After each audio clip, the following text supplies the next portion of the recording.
Alright, mga kapuso, kasama po natin ngayon, ha?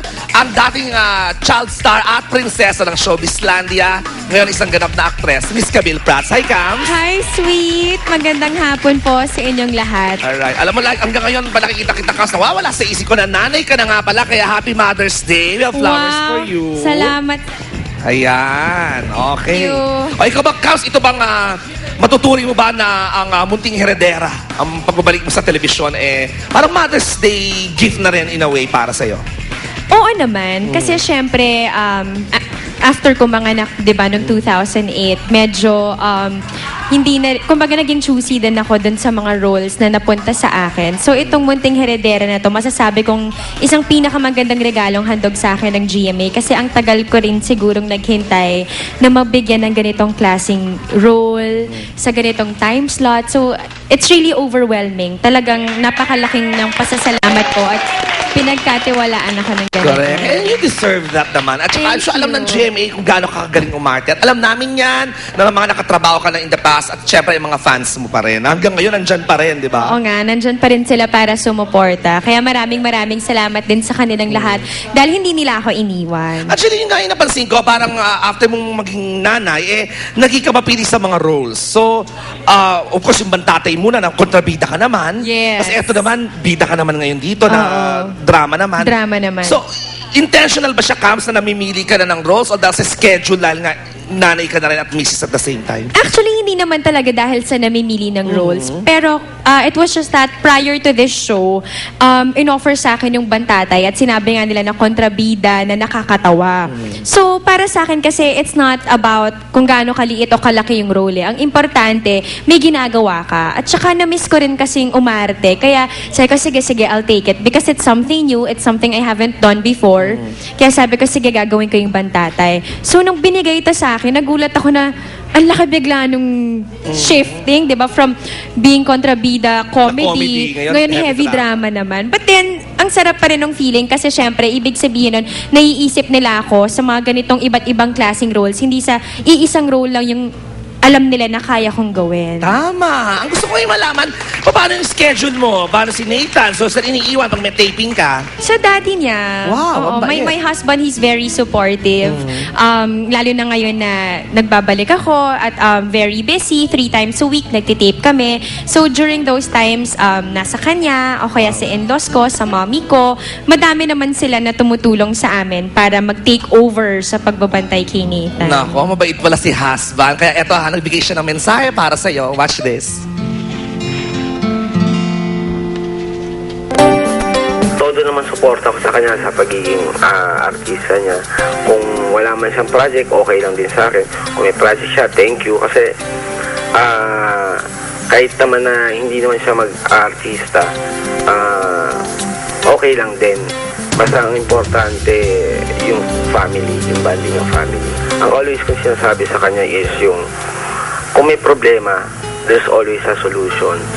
The most important thing is hindi ka mag-give up and parati mong iisipin na may solusyon parati sa lahat ng bagay na magkakaproblema tayo.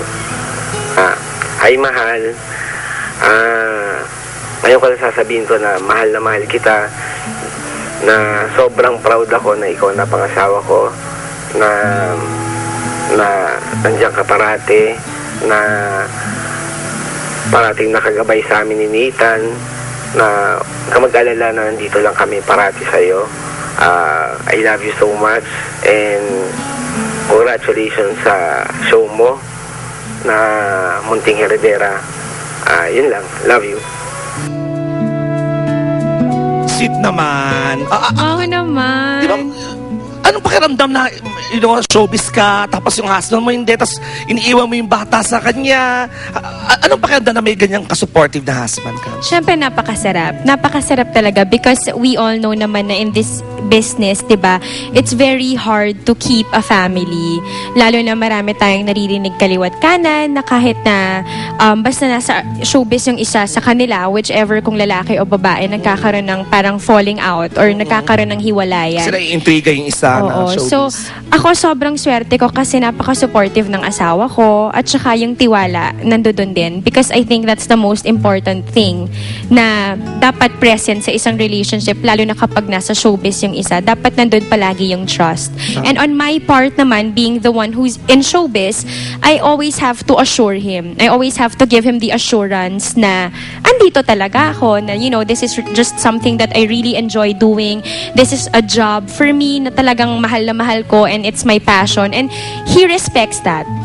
And at the same time, hindi na pababayaan ng responsibility as a mother and as a Yes. wife. Ano na lang Yes. message mo ngayon kay Anthony? Ang message ko sa kanya, syempre unang-una, thank you for always being there for me and for Nathan, and for being very supportive. Kasi mula nung pumasok itong araw na to, na halos hindi niyo na ako nakikita sa bahay, hindi ko naririnig na nagko-complain ka or hindi ka rin naiinis or nababad mood kasi hindi ako palaging nakakauwi.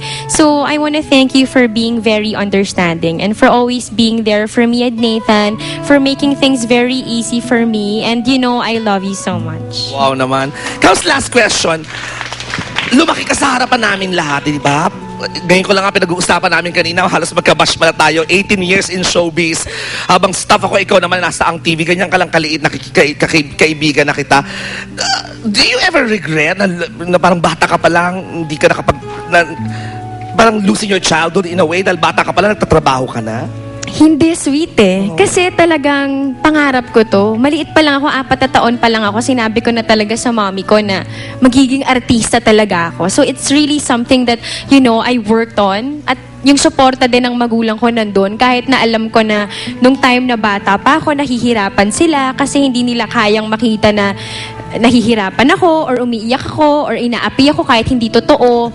Pero ginawa nila kasi they knew how much I wanted to have it, 'di ba? To be in this industry. Alam nila kung gaano ko ginusto 'yon. And So it's all no worth it regrets. naman. And look what you've become, di ba? Actress, mother, wife, Miss Camille Prats. Malakpakan naman natin. At syempre, makakasama rin natin ngayon ang iba pang podcast na Munting Heredera. Of course, Mark Anthony Fernandez and Mona Luis Ray.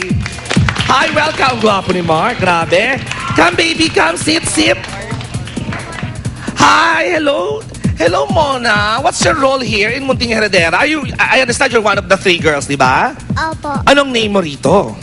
Jennifer po. Jennifer. Nako. How about you, pare? Kamusta? Okay naman, magandang hapon. Ako si Jacob sa Munting Heredera. Wow.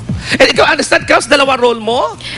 Actually, iisa lang yun. Nagpalit okay. lang ng name kasi parang nawalan ako ng memorya tungkol dun sa past ko. So, magiging mag-asawa kami ni Mark dito, tapos magkakahiwalay kami. Wow. Naku, alam mo, trailer pa lang, ha? Pinapakita ko na, parang exciting.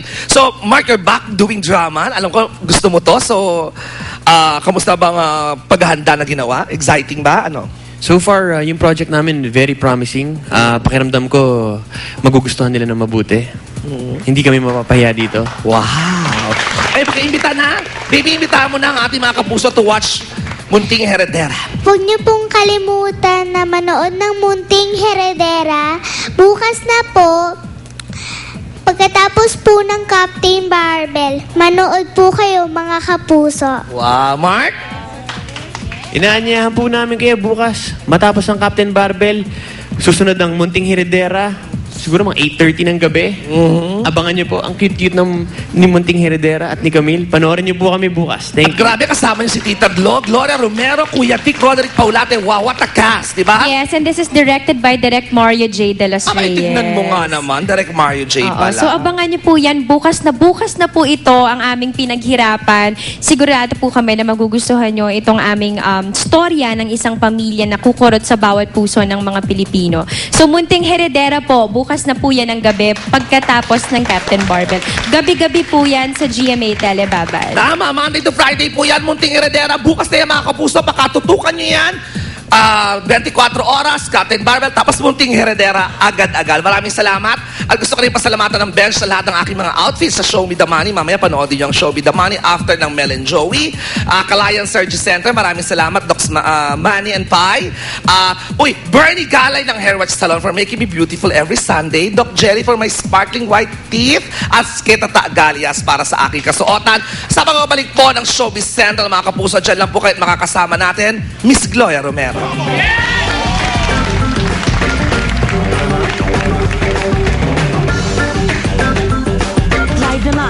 the most enduring star, Miss Gloria Romero, at ang kanyang makulay na karanasan sa industriya at sa pagmamahal sa The Story of Your Life. Susunod na sa Showbiz Central.